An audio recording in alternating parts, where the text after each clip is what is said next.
Yes, I mean, this is really a bit of light relief, I think. It's important, isn't it, to try to retain a sense of humour in these difficult times. Laughter is good for your health, it's contagious, and when people are laughing, hopefully there's not too much violence going on. However, having said that, what the regime, and I like to call it a regime rather than a government, nobody voted for this government, and whichever way you vote, obviously we end up with the same basic regime. What this regime's doing, of course, is not comical. It's not funny, and it's sometimes quite difficult to retain one's sense of humour, and if we are going to do that, in order to hit the spot, probably it has to be kind of gallows humour. Or in the case of a royal wedding, when you're a Republican, I suppose guillotine humour. So what we felt really is that although the Queen was saying that this was a private state occasion,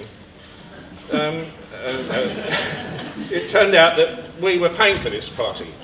And we just thought, well, if we're paying for this party, it must be kind of our party. And therefore we should all feel comfortable about being part of it in whichever way, you know, we felt comfortable. Personally, as a Republican, I only felt comfortable with a guillotine. And so we had this fantastic guillotine, 12 foot high.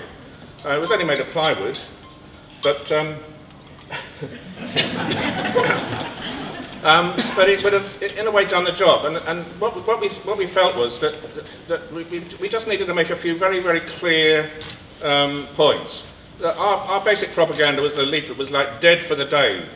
So we were going to be zombies. We've got a few zombies here, actually. And the issue was like, who are the zombies? Are it all these people like waving the Union Jacks for these, you know, for the lovely one couple, or is it us, like, you know, all painted up as zombies?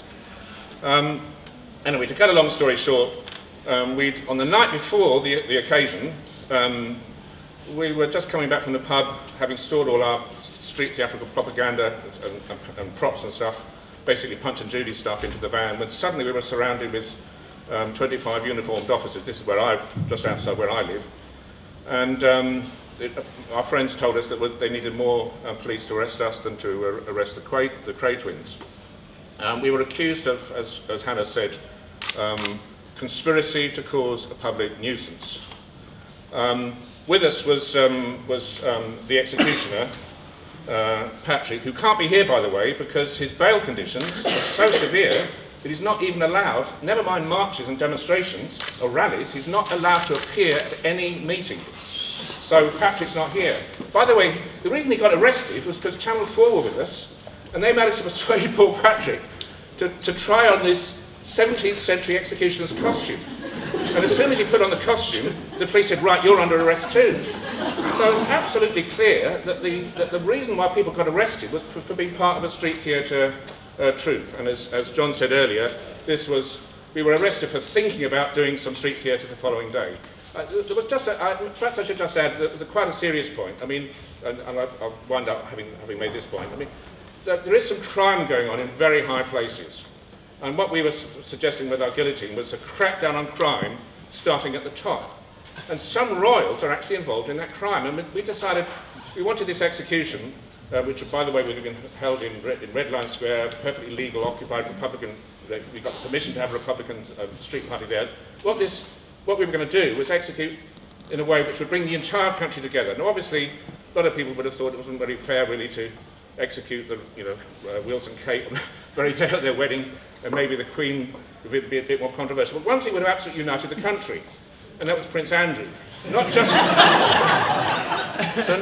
not just because of his intimate associations with Jeffrey Epstein, a convicted sex offender, but of course because, among other things, his intimate friendship with various Central Asian torturers and dictators, but above all, perhaps, for his active sponsorship, using bribery and corruption, of BAE Systems, weapons suppliers of choice to the Saudi royals, at that point, actually in occupation of Bahrain, not just supplying the weapons to shoot pro-democracy demonstrators, but actually, apparently, as we've now found out, the British state is actually training the snipers to do that.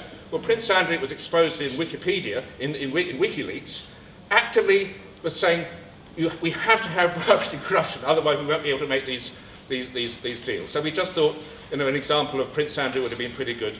as street theatre. As we've said before, you know, the point about an effigy is that it's like saying, if you're feeling angry, if you're feeling like violence, take it out on an effigy, have a laugh, and move on. It was street theatre, and you know, that's what we did. We got arrested for it.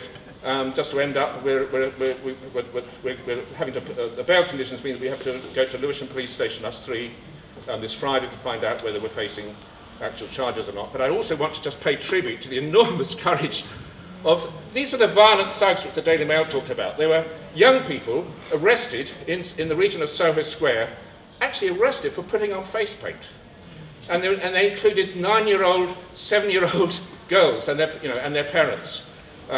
So, I mean, it is an absolute scandal. It's got to be stopped, and it isn't funny.